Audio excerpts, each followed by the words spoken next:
guys, today we're going to be getting to know our Adobe Photoshop Workspace, or sometimes called an interface. When I opened up Adobe Photoshop CC on default this morning, I noticed it had changed just slightly. So I want to point that out to you. If you look over here on the right hand side, the Libraries panel is now to the very right of the Layers panel and everything else. Where the last time I opened it, it was over here with adjustments kind of in the center area. A little note about that, because Adobe Creative Cloud updates itself periodically, you may see things starting to change. Maybe just like the default workspace looks a little bit different, or maybe a tool has been updated. And that happens because it's Creative Cloud and the cloud will automatically update. So we're always getting the latest version of Adobe Photoshop CC.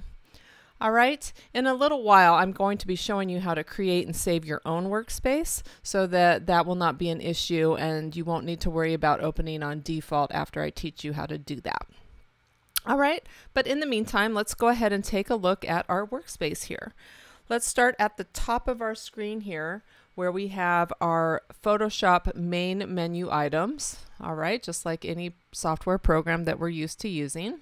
And then directly below that, we have the Tools option panel. And this panel will change as I click on different tools. The tools are to the left, so starting at the top, I can just click down and you can see that Tools option panel changing with each tool. If I were on the paintbrush, for example, I could change the settings of that paintbrush up here. Now, all of the panels that you see here are what are known as floating panels. Even the toolbar is a floating panel. I can grab that panel and pull it out, and now it's floating. I can also expand it by clicking this little arrow, or contract it back, and I can close it. Now if a panel closes on you and it's something you need, like the Tools panel, we always need that, you can go up to your main menu to Window and pull it back up. Tools. Okay, and there it is. And I can grab it and move it back into place.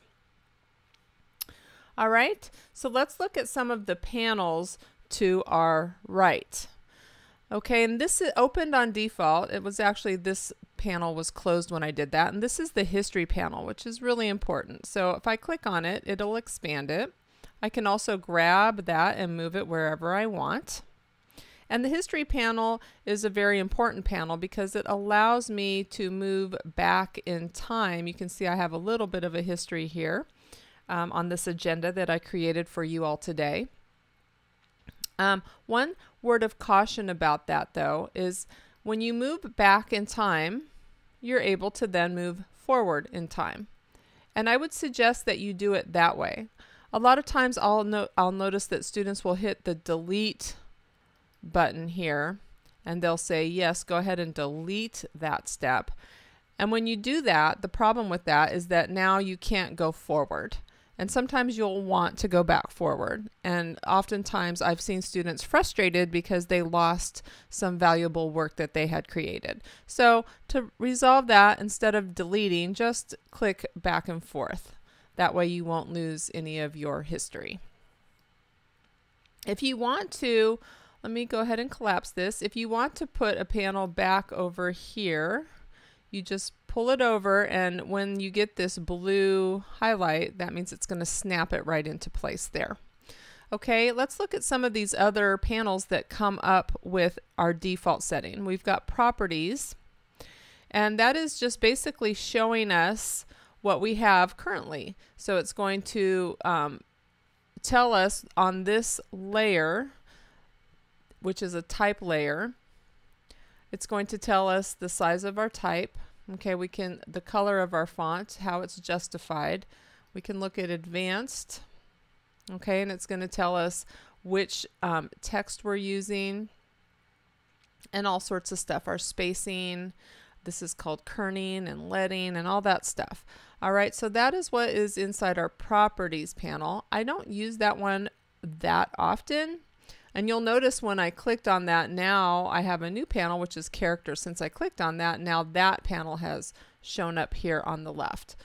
All right, so this is called the device preview, and I never use this. So let me show you how to close this. So if I'm going to pull this out, and when you pull it out, it gives you a little option to close it. So it will be off of then my panels options over here. Now, some of the other default ones that we have are the color and the swatches, and I think those are very useful. So I'm going to go ahead and keep those up. This color panel, basically, and we talked about this during the last video, if I come back over here to the left, I have my foreground and background color. I can change my foreground color by clicking on it and clicking out here, and it changes. And I say OK. But notice that change also took place on this color panel over here. So instead of going through that step, this is a time saver, I can just click over here on whatever color I want to change to, and it automatically changes over here on my tools panel. So I'm going to keep that panel up. The adjustments panel is useful, and we will actually be using this for some of our projects, so I'll keep that up. Styles, we will not be using this trimester for our projects. However, it's kind of a fun thing to play around with, so I will suggest that you keep that up. You can close it if you want to. And then our layers panel, which is probably the most important panel. We need to have that up at all times. So we'll definitely keep that up. Channels is something that is used in very specific projects, which we will not be using this trimester, so you can choose to close that or keep it open. And the same thing with paths. Paths is used for when you're working with vector, and we won't be working with vector this trimester. So, but these two panels are always bundled with the layers panel, so they're really not in the way. So if you want to keep them open, that's up to you. Now, libraries, which is new to Photoshop CC, just tells you, it's going to show you things that you have in your current document or project. So we have used black, we have used Myriad Pro Bold, and Myriad Pro Regular. And so we can quickly get back to these items. And I kind of like that they've now moved that to the right side, because then it's kind of not in the way of your layers panel. Before, when it was up here, it was squishing the layers panel down towards the bottom, and I didn't really like that too much. I like having a nice big long layers panel, because as I'm working, I'll end up getting lots and lots of layers, and I like to have space to look at those and work with them. Now, remember, we talked about if you go to the main menu at the top under Window, you can open and close panels from here. And look at all the panels that are currently closed that we don't have. So you may look at some of these and kind of see if these are things that you want to use a lot. One thing I want to show you is the navigator panel. That might be something that's useful to you later on down the road. And right now this is telling me that I have full view of my document. If I make this smaller, or actually I guess I would need to go larger, notice that now I'm only looking at a partial view, but I'm zoomed in, and I can move this around on my document. This is sometimes helpful with your projects. So I actually like the navigator panel. Now you'll notice that the histogram is bundled with it. So oftentimes Photoshop will bundle windows or panels that are related to each other, just like the character and paragraph are both bundled together. So histogram is more for photographs. You'll notice I have a warning symbol here. That means that I don't have a photograph, and I'm also on a type. This is called a type layer on my layers panel. So it's not showing a histogram for anything. But I'm going to go ahead and minimize that, and then now notice I have that as an option over here. And look at all the space you have to put panel options on.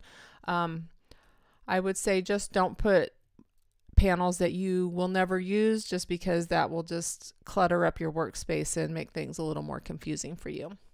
All right, now I am zoomed way in here, and I want to go back to my tools panel. Here's a magnifying glass that will help me zoom either in or out. So if I click on that, Notice on the top I'm zoom in, so if I click I'm going to zoom in even more. I can switch to zoom out. And here's a little trick. There's a hotkey on your keyboard, and that is the Option key or Alt key. If you click Option or Alt, I'm clicking it right now, notice that it switches between zoom in and zoom out, and that can be a real time saver. It does that same key, the Option key, will do that with other tools as well. So it's something you should get used to. All right, so I'm back zoomed out where I started. Now let's go back and look at the Tools panel. You'll notice if you look really closely that the Tools panel, some of the tools have this little triangle in the corner. And if I click and hold, it pulls up other hidden tools. So there's all these little treasures that are here that are just hidden. They'll have the default tool on top and then other tools that are bundled with that. So the next time you're on computer, take some time to kind of play around with this and look at all the tools that are available to you, and just get to know them, because a lot of them are very fun. And just one word, if we look back on my layers panel, I have layer 1, this type layer, there's nothing on it. So I'm going to drag that to this little trash can here and get rid of it.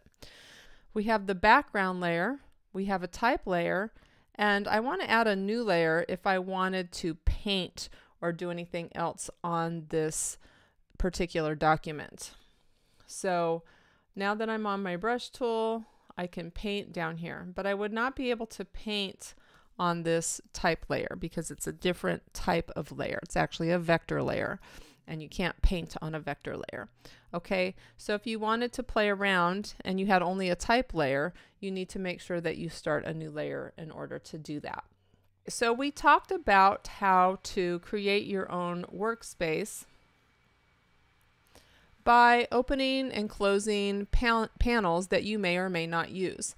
So how do you save that workspace? Well, that's pretty easy. If you come to the upper right hand corner and you click this little menu down, notice we're on Essentials.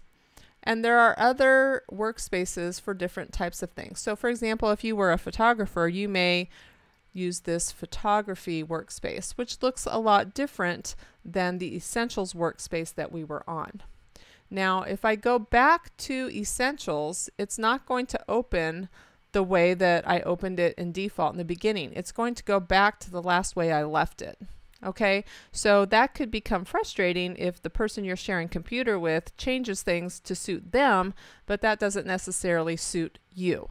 So what you can do is you can pull down this little tab and you can go down to New Workspace. And all you need to do is name this your name. And then you will always be able to get back to this exact workspace that you've created. All right, so now another thing, if you want to look at this, panel locations will be saved in this workspace. So it's where you put your panels. Keyboard shortcuts, menus, and toolbars are optional. So if you had created some keyboard shortcuts, some menus, or you had altered the toolbar in some way, you could check these. But I would suggest you just keep these not checked, because some things, when you're changing settings and things for one project, you don't necessarily need those for another project. So I would just keep it like this with these unchecked and go ahead and save your workspace. Now, when you log into the computer, if you're on something different that somebody had created for themselves, and this looks not great to you, and you think, you know, I don't know what these panels are, and I'm missing some of my panels, you can always go back to the workspace that you created for yourself. Once you've done that, then you don't have to worry about opening in default anymore, because you know that you're going back to the way that you left your Photoshop workspace. Okay, and the last thing we have on our agenda here is opening a file. The last tutorial we learned how to create a new file and to get a file off the internet and pull it into Photoshop. So let's now open one of those files. So all you need to do is go to File, Open, And then you need to navigate to your folder, which is on the desktop. So always find the desktop first, then find your folder, and go ahead and open one of the files that you had created. All right, and there's our funny cat. That's it for today. Let me know if you have any questions.